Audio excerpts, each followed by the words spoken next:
Hello बच्चों, आज की वीडियो में हम लोग क्लास 8 हिंदी मंजरी बुक के चैप्टर 4 पेड़ों के संग बढ़ना सीखो का अभ्यास प्रश्न, जिसके अंतर्गत आता है कुछ करने को, विचार और कल्पना, भाषा की बात, कविता से। ये सब मैं एक एक करके आप लोगों को करा रहा हूं। तो चलिए शुरू करते हैं। कुछ करने को में पहला प्रश्न है, नीचे दिए गए शब्दों की सहायता से आप भी एक तुकांत कविता बनाइए।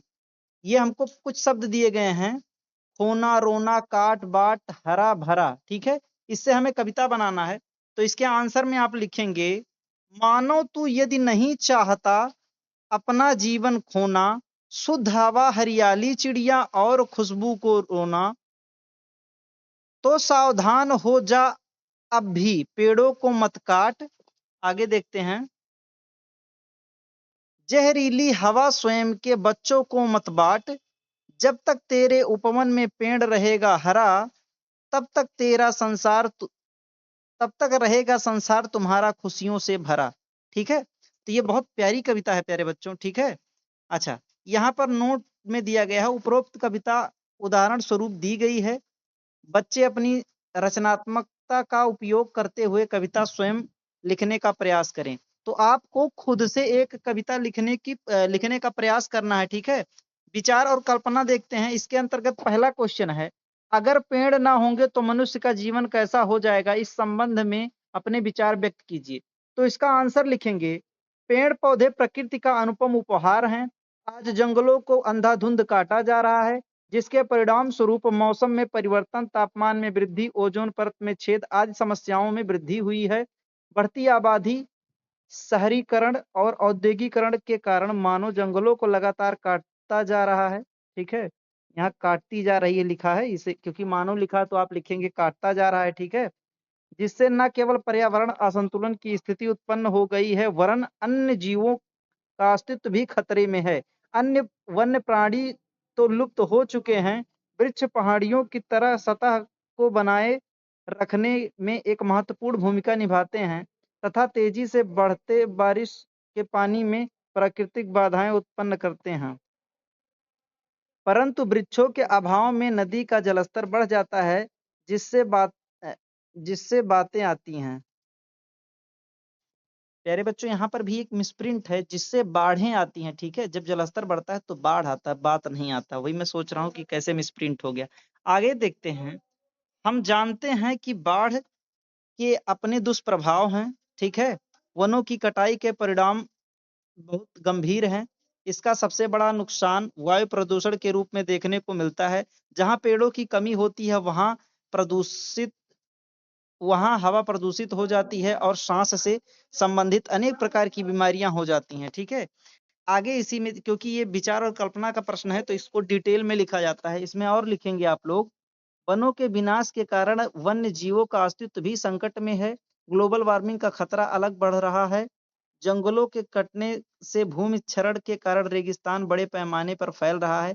पेड़ों की अंधाधुंध कटाई से वर्षा कम होने लगी है। अपर्याप्त वर्षा से जल स्रोत दूषित हो रहा है। हवा में जहरीली गैसों के बढ़ने से पर्यावरण में प्रदूषण की मात्रा अत्यधिक बढ़ गई है। यदि समय रहते मनुष्य नहीं संभला और उसने पेड़ के संरक्षण व संवर्धन की तरफ उचित ध्यान नहीं दिया, तो यह धरती पेड़ पौधों व वनस्पतियों से विहीन हो जाएगी।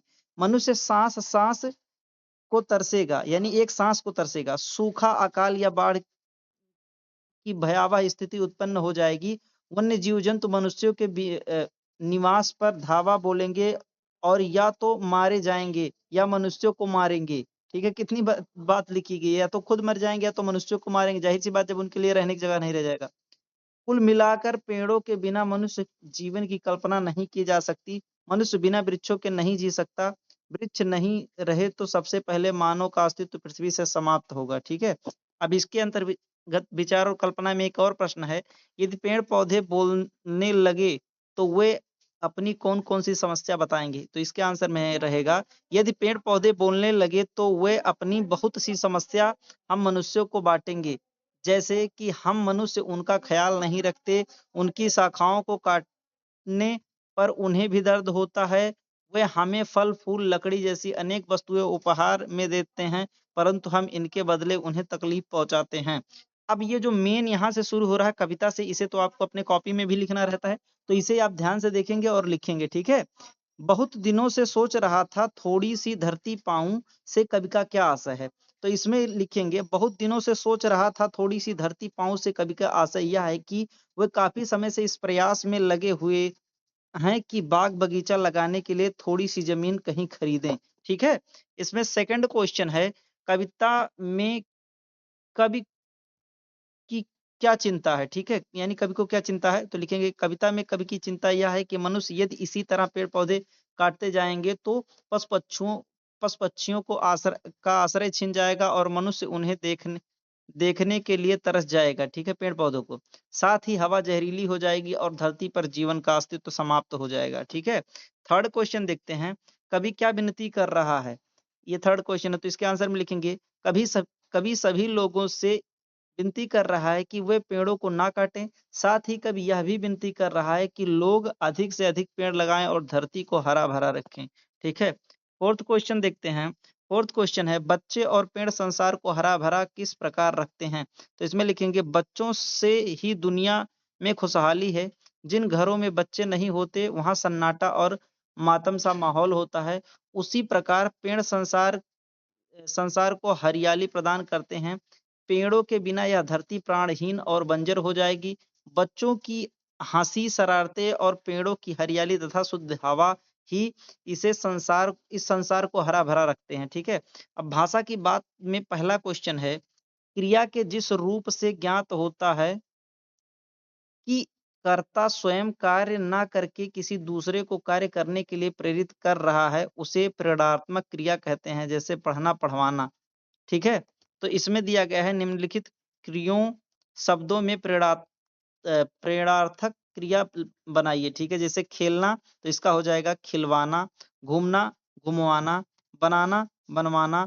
देखना, दिखवाना। रखना, रखवाना। काटना, कटवाना, ठीक है। लिखना, लिखवाना। पिलाना, पिलवाना, ठीक है। आगे सेकंड क्वेश्चन इसमें देख लेते हैं और यही लास्ट है शायद, अभी देख लेंगे। जहां पर वर्गों की जहां पर वर्गों की आवृत्ति से काव्य की शोभा बढ़ती है वहां अनुप्रास अलंकार होता है। यहाँ पर एक गलत शब्द लिखा है, वर्गों नहीं रहेगा, वर्णों रहेगा, ठीक है। आप इसे वर्णों कर लीजिएगा। उदाहरण के लिए, संग संग एक एक बाग बगीचा फूल फल आदि। आप अपनी अभ्यास आप अपनी पुस्तक से खोज कर उस पर अनुप्रास अलंकार के दो अन्य उदाहरण लिखिए, ठीक है। तो वर्दे बीड़ा वादनी वर्दे, इसमें देखिए हुआ की आवृत्ति बार बार हुई है, ठीक है। पोथी पढ़ी पढ़ जग मुआ पंडित भया न कोय, यहाँ पर पा वर्ड की आवृत्ति बार बार हुई है। ऐसे मैं आपको खुद भी एक बता सकता हूँ कि चंदू ने चंदू के चाचा को चांदनी रात में चांदी के प्लेट से चटनी चटाई, ठीक है। तो ये भी देखिए इसमें भी चा वर्ण की आवृत्ति बार बार हुई है। बस ये थोड़ा हास्य कविता है, इसे कहने के लिए इसे आप समझ सकते हैं कि जहाँ चा वर्ण की आवृत्ति बार बार हुई है तो वहां किसी भी अक्षर की आवृत्ति बार बार होती है तो उसे अनुप्रास अलंकार कहते हैं। अच्छा, तो यहाँ पर आपका चैप्टर खत्म हो गया है। आई होप आपको सभी बातें अच्छे से समझ में आ गई हैं। अगर आप क्लास 8 में हैं तो आप इस चैनल को सब्सक्राइब कर सकते हैं, क्योंकि मैं आपके क्लास 8 के सभी बुक्स का सॉल्यूशन एक एक करके रेगुलर प्रोवाइड करा रहा हूँ।